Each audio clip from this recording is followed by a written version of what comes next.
side. What's up, y'all? This is Dean Thomas. That's Ryan Quinn. This is Fight Court. We live in effect. I'm all the way out in Des Moines, Iowa. I just got here. I showed up a little bit late, and my girl, my homie, my partner in crime, my dog Sarah Zemenik from Vayner Sports got me on the show. So I got to give her a shout out. She made it happen for me today.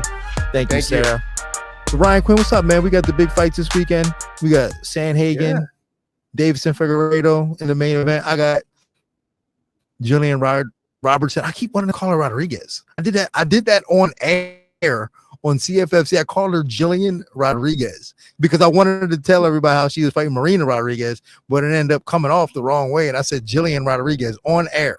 Dude, I am the worst with names. I can't even. I mean, that's a little weird. You've known her a very long time, but I called. I was doing I started something with Mo. We were doing on X, and I called Joaquin Phoenix. You know, the Joker or the guy from that.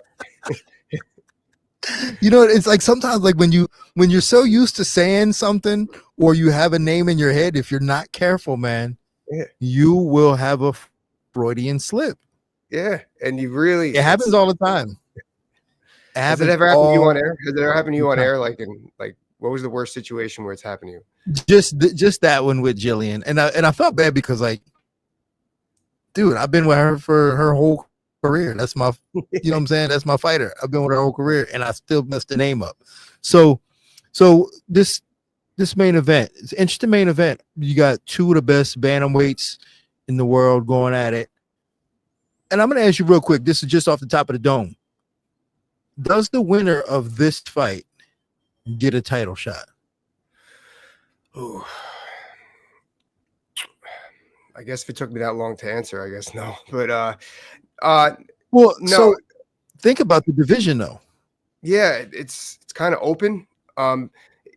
Cory's coming off a loss, right? He lost to Umar, yes. And then he got hurt. Maybe. Yeah. But that's what I'm saying. Think about that. Like Umar just fought for it and lost. Or does the winner of this sit and wait to see the winner of Umar and Peter Yan? But they're not going to want to wait. So it's interesting. I think it all comes down to timing because I wouldn't be mad if the winner of this fight, either way, if the winner got a title shot, as long as the champion, the bantamweight champion, wanted to fight. Like if the bantamweight champion wants to fight, then why not give it to him? Agreed. And I think that whoever wins that bantamweight fight, they're going to want to fight. Like they're going to want to put the grudge behind them between O'Malley and Merab. It's going to be a great fight though. I think that, you know what? I'm going to go with that. This is the number one contender fight. I don't know how many people really want to see Umar again, especially because there was a lot of like people hating on Umar getting the title shot the first time around. Let's see if he wins this. Does he want to? I think that there's more weight to this fight than to that one. So that's a good point. They got timing on their side. Got timing on their side. I think it works out for him.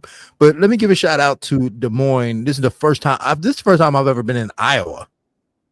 I've never been to Iowa, and besides it being so white, it's so green. Like everything out here is green. Like I was like, yo, I thought I was gonna be seeing just flat cornfields, but it's a lot of like green trees and bushes, and it's really nice out here. Like I can see myself living here. Really? I heard they got the craziest weather. The craziest weather? Well, I would assume that the summers and the winters are probably pretty extreme on both ends of the spectrum. But listen, like I just said, man, it's so white, man. Iowa could use a little bit of color, man. I can come out here and shake things up a little bit.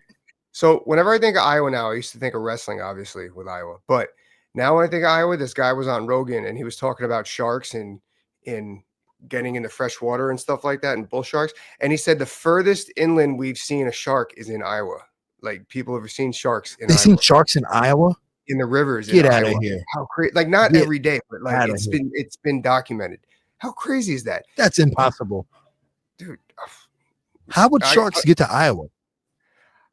You know what? I should really map that out, but apparently there's some channels, and they made it there. I even get that. Like, I was at a buddy's house of mine that he lives on the intercoastal, and he lives off of like an inlet on the intercoastal. So it's like a shallow, streamy-ish. It's a little bit bigger than a stream, but it's not exactly a river. And he's just in Florida. And I go, man, it's so cool out there. You ever get alligators? He goes, I've never seen alligators. But the other day we got it on the ring thing. Someone was on their, what do you call it? The drone. The ring camera. Yeah, there was sharks in the channel. Like, but this is Florida, so you can kind of see that. I mean, it's normal. But Iowa, crazy. That's crazy. So we'll get back to the card in a minute because we're just coming off a pretty big weekend. And I was wrong. I was wrong about the fight between Ian Garry and Carlos Prates. It was a lot more exciting than I thought it would be. And that was the biggest reason why I was wrong. And Ian Garry fought better than I thought he would. And he earned that win. He really went out there and earned that win. And when it got a little tough for him in that 5th round, he was able to hold on to his lead and keep his thing going. Man, what'd you think of the fight? I thought it was a good fight, but I think we were more right than you think we were wrong. When I think of that, in terms of entertainment value, so to speak. Okay. So when I think of that fight, you remember the movie The Sixth Sense? Mm-hmm. All right, that movie kind of sucked, but the beginning and the end was really good. And I think that's what happened here. I think that's what happened here. The middle rounds where there was some like lull action, grinding. But overall, I think it showed us a lot about both fighters. I think Ian Garry showed a lot more offense than I thought he was going to. He got rocked towards the end. Carlos Prates, I mean, yeah, there was times where he was conserving energy for sure, but he had him stumbled a little bit in the 5th round there. It was a good fight, but I had it had some draw in the middle there. But it was a good fight. Here's what I think too. I think we learned a lot about both guys too. First off, I want to say I give a lot of props to Ian Garry for accepting that fight. And I said that before. And after watching the fight, you know, he really has so much belief in himself. And I love that. I love that he has so much belief in himself. And I love that he accepted that fight. Mm-hmm. But for as much as belief as he has in himself, I still don't think he's as good as he believes he is. I thought his Portuguese was a lot better than I thought it was. Yeah, you know, my son was like, yo, he speak Portuguese? How you speak Portuguese? I was like, man, he speak Portuguese, man. It's random as hell, but he speak Portuguese. Yeah. We got somebody. Oh, you know who else was on the card? El Guapo. Let me pull him into the scene. Hold on. Sorry, that was my bad. What you doing? Here he goes.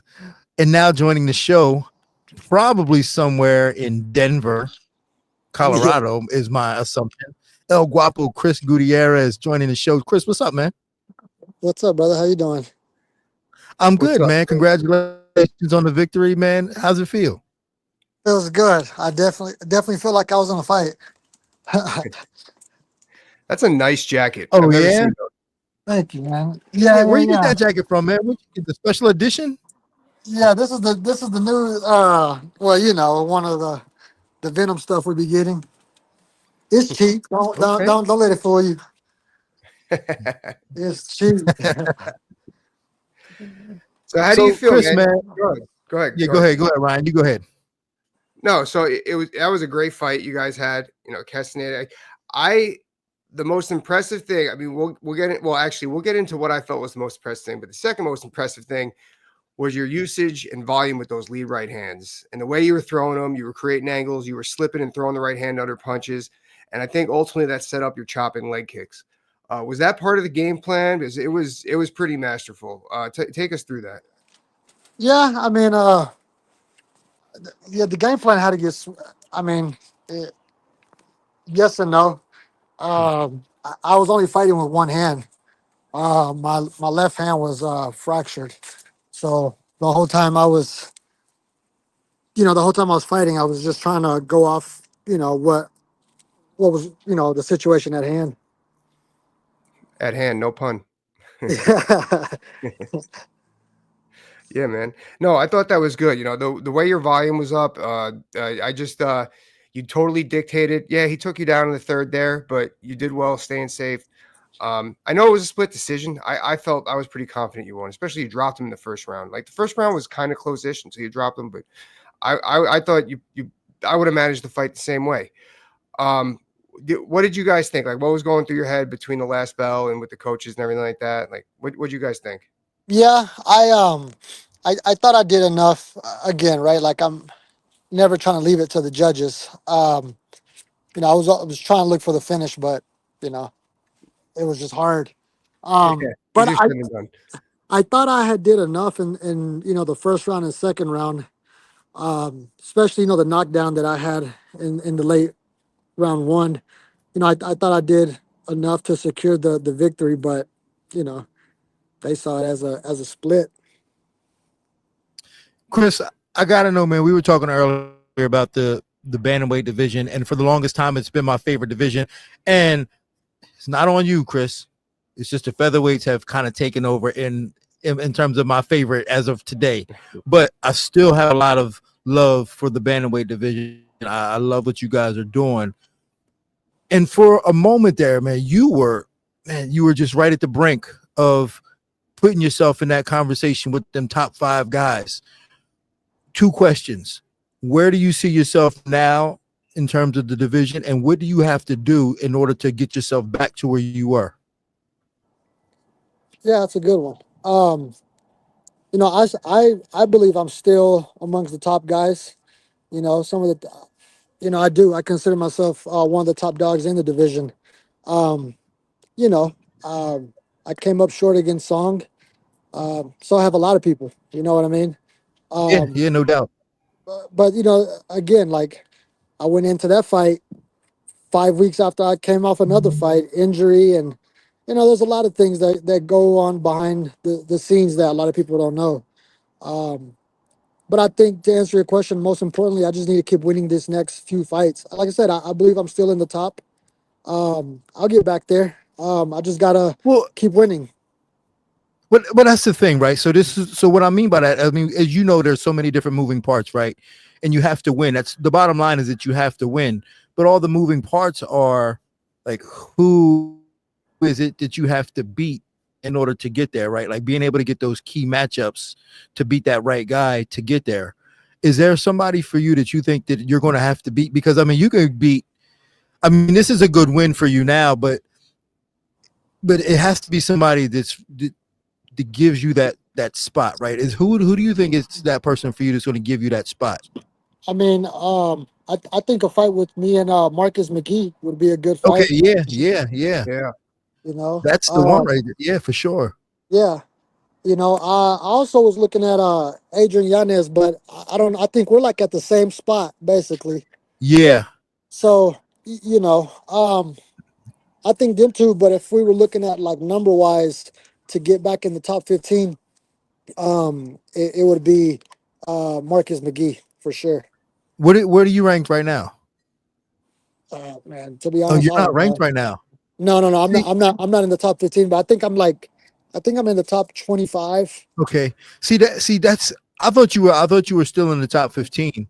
And what I'm referring to you, I'm thinking like you should be like I'm thinking of you crawling into the top 10, top 5. I thought you Yeah. was in the top 15 right now, but I No, still think that in terms of skill wise, man, you're right there with all the best of them.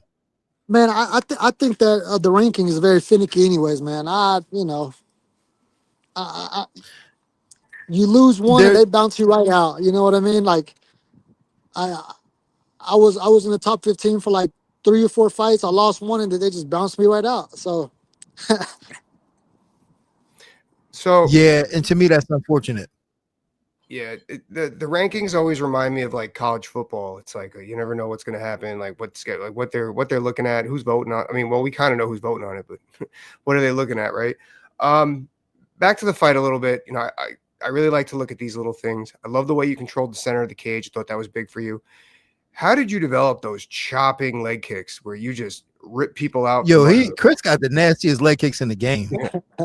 Yeah, I appreciate that. I don't know, man. Just think years of we going, stop.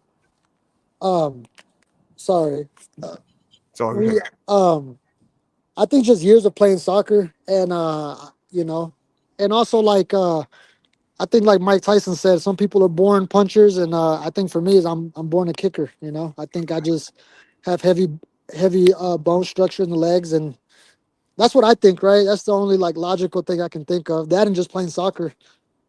Yeah, like the way you do it, it's there's something about it that's just unique. It's not like the clean grit. It's just raw. Like you're just like chopping down that tree. Like Yeah, it's awesome. I never had that. That's why I'm careful what I say to Chris. I'm afraid that I'm be at one of the events. He's gonna come up and kick me.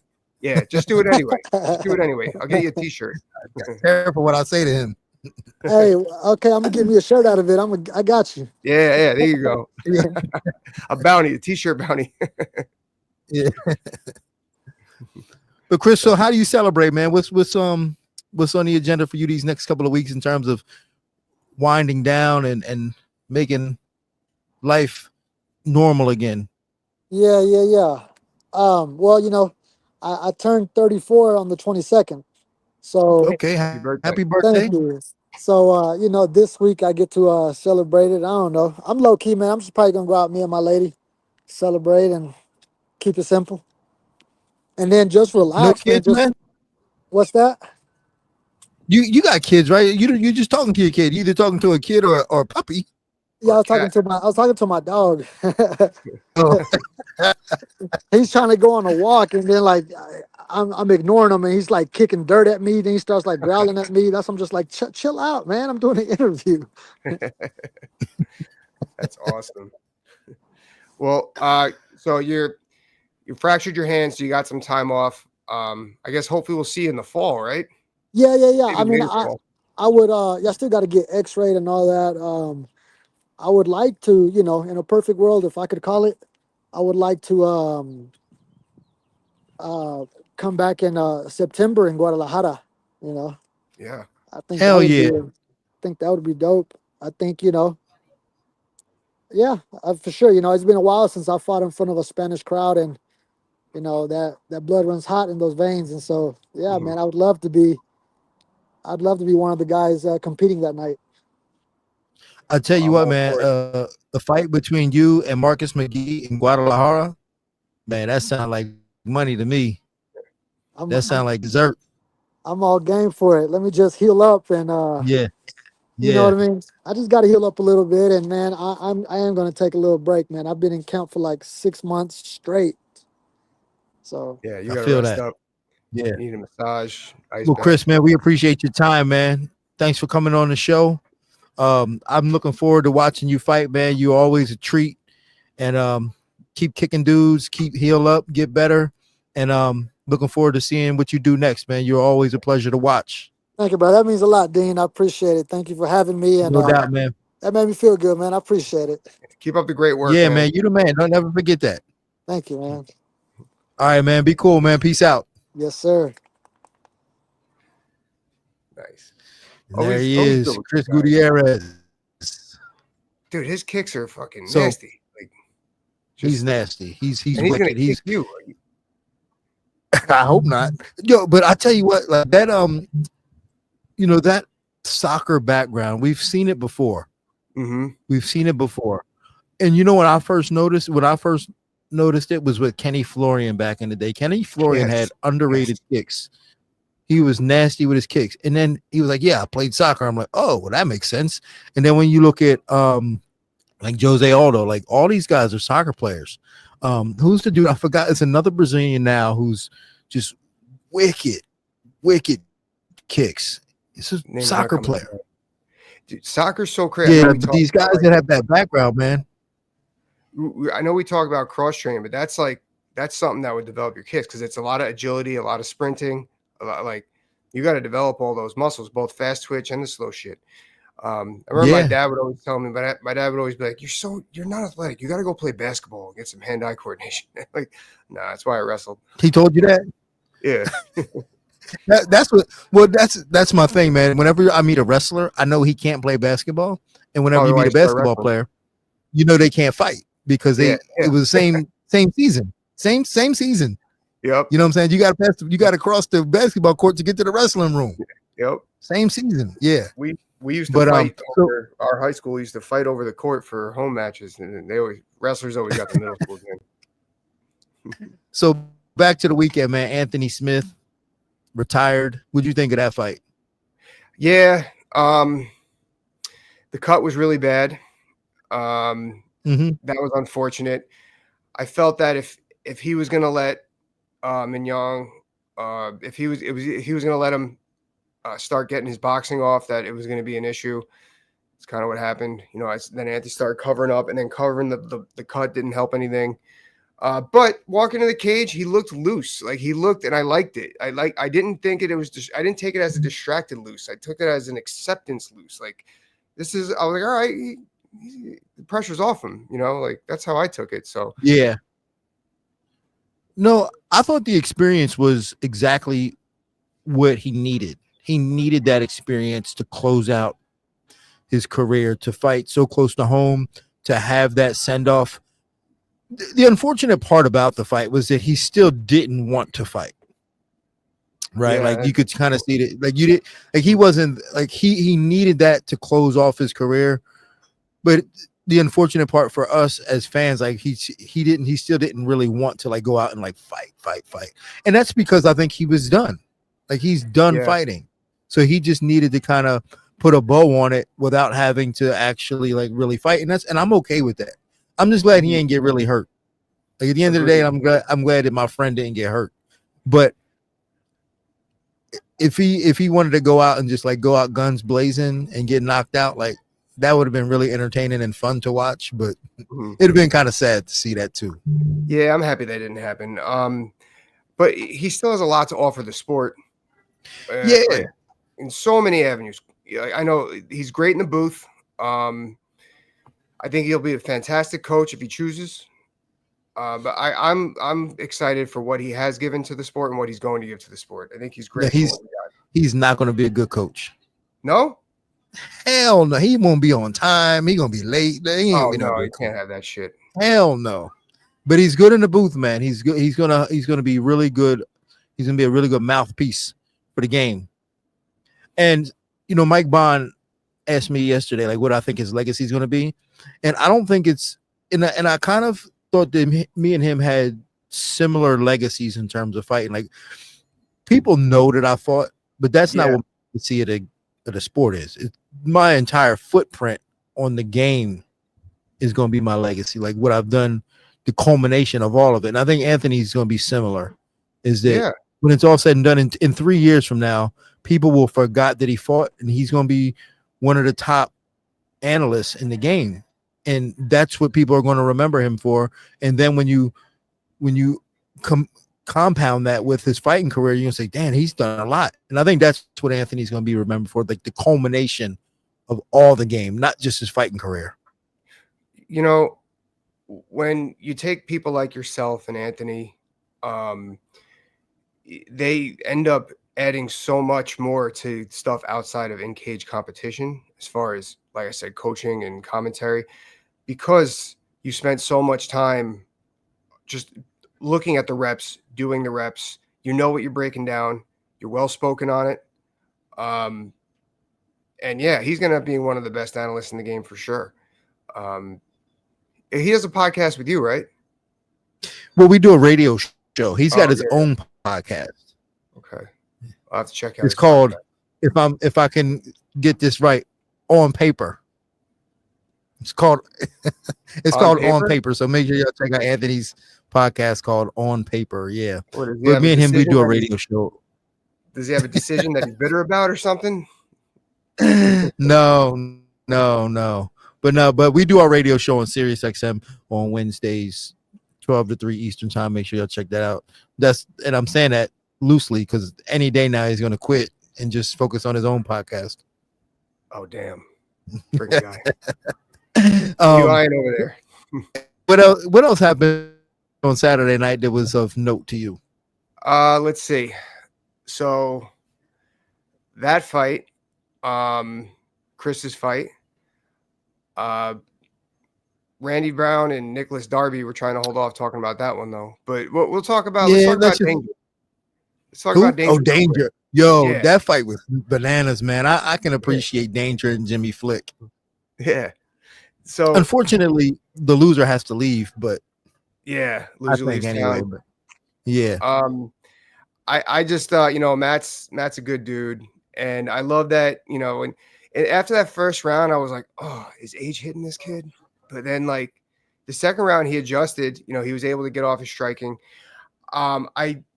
I did say one criticism I had, however, led to something that it was almost like it was 1-0, but 2 that boys. Like I felt that he hung out on the cage a little too much when Flick was in double leg position, or he was trying to defend too much wrestling with grappling. That being said, he had 2 fantastic sweeps off the guillotine.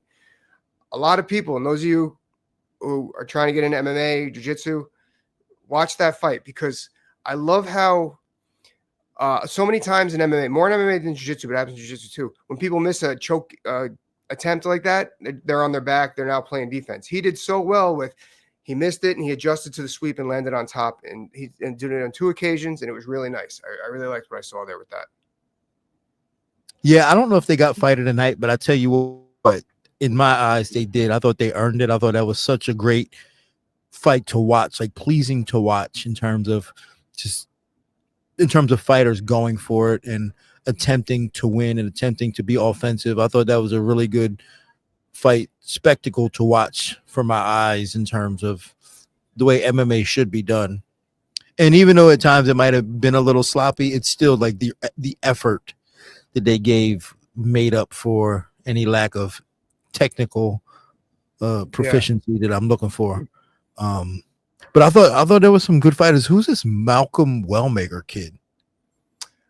I had that fight on. I wasn't totally invested in it though. So well, I am now. Like I saw the highlights. Mm-hmm. That's what I saw after the fact. I was like, oh shit, I meant to go back and watch it, and now I didn't. Now I look like an asshole. But man, he's from Augusta, Georgia, and that's not a place. It's not a hotbed for MMA, but it is a good sign that people outside of the hot spots are on it. I don't even want to say catching up, but are on it. That are doing their homework. That are putting in the work, and are going to be able to compete. So that I hope that if you train at a small gym, use that as motivation to know that like you don't have to be in a big gym to be competitive and be good. You have to be current. You just have to stay up with what's going on in the game. And I thought that he was a good example of that. But the punch he hit Cameron Simon with was just, I mean, it was a rocket, man. And he sent him flying. Yeah, that was. When I saw the highlights, I was like, oh damn, they were gonna blow this up forever. So I'm glad you brought that up.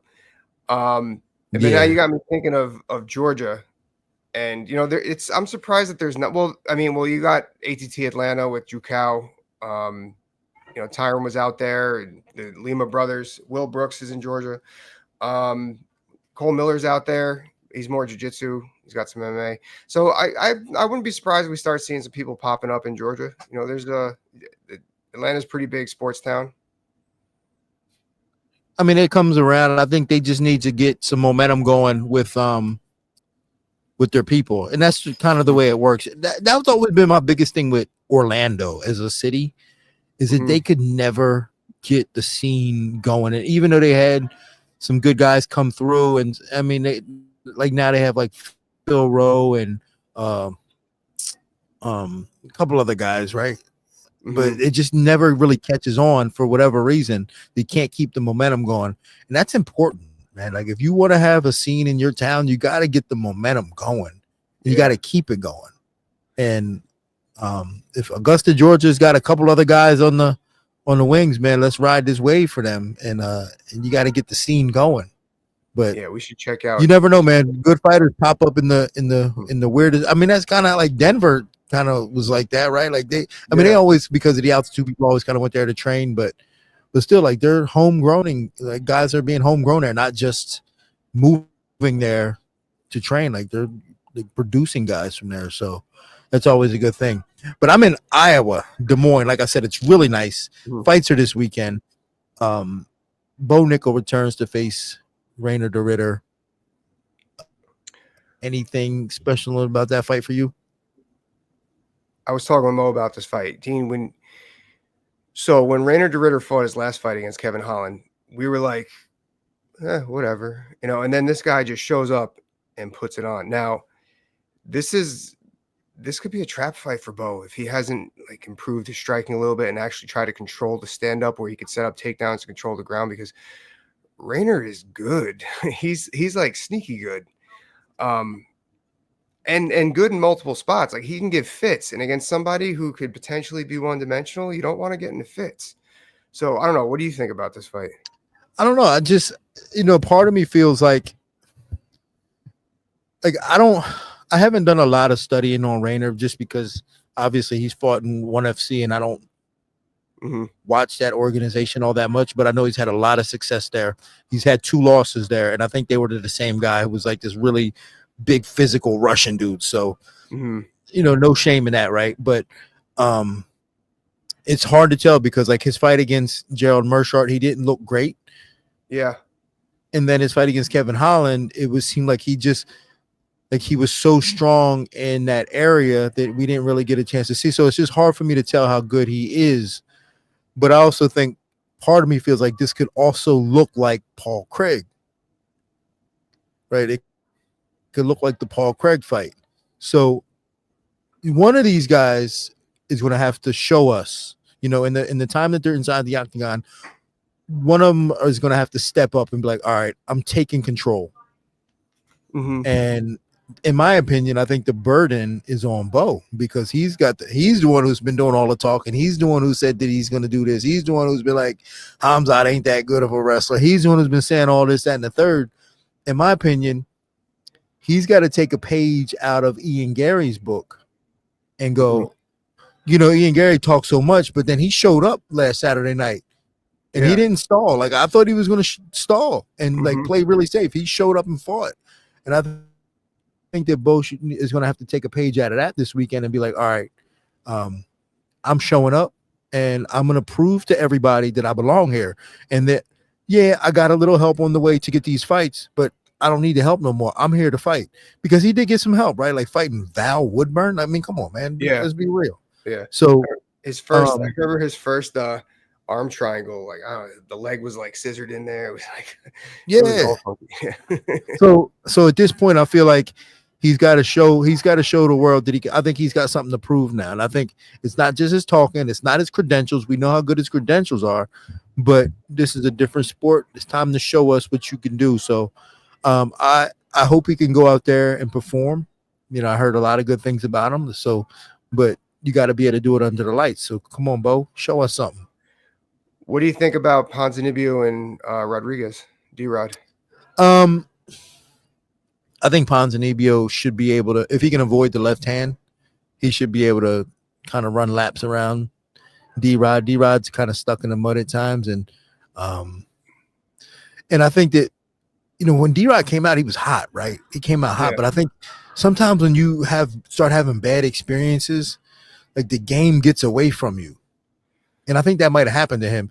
And partially I want to blame Kelvin Gastelum for that episode that he had in Saudi Arabia or in the Middle East, wherever it was, and made D-Rod fight at 185 pounds. Like things like that, man, take the game away, take the game out of you, take the fight out of you and give you a bad experience. And hopefully he can erase that and give us a good fight. But things like that just really kind of make guys hate the game and then just showing up for a paycheck. Yeah.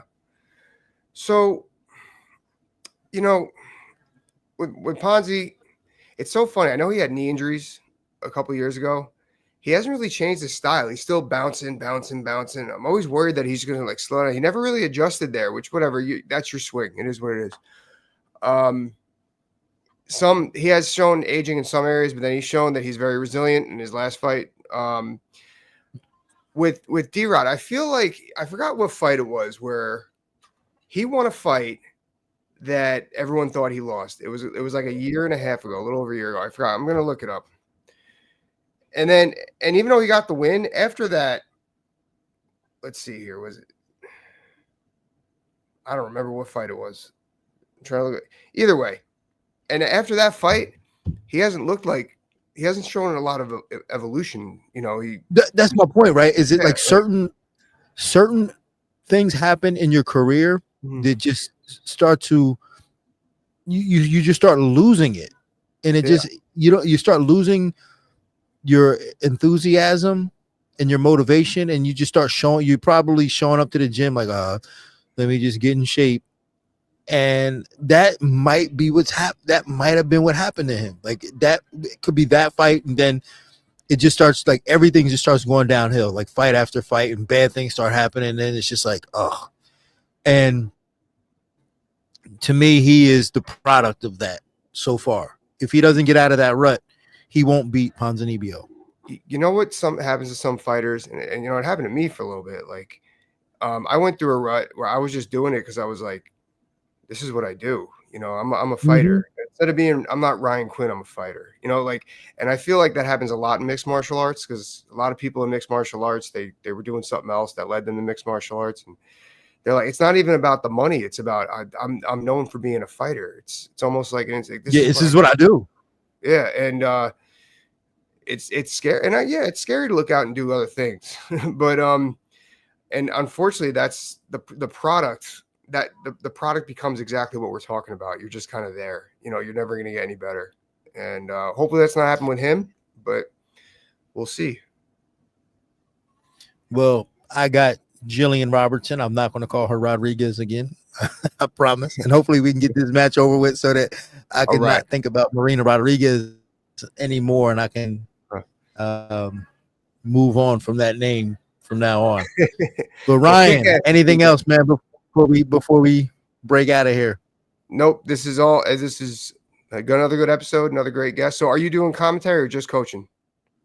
I'm just coaching. So I showed up for the week. I'm just going to coach. And then when the fight's over, I don't have to worry about getting dressed and going back on the microphone or anything. I'm just going right back to the hotel Saturday morning or on Sunday morning, go home. So that sounds wonderful. This is going to be a good weekend for me. All right. Let me know what it's like when you see the Sharks out in Iowa. All right. Ain't no Sharks out in Iowa, man. Whoever said that, man, I gotta hear this bullshit. Dude, I saw a funny clip.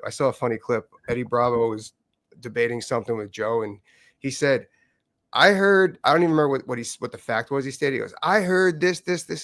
And then Rogan goes, where'd you hear that? And he goes, I don't know. Oh, wait a minute. Oh, we got a guess.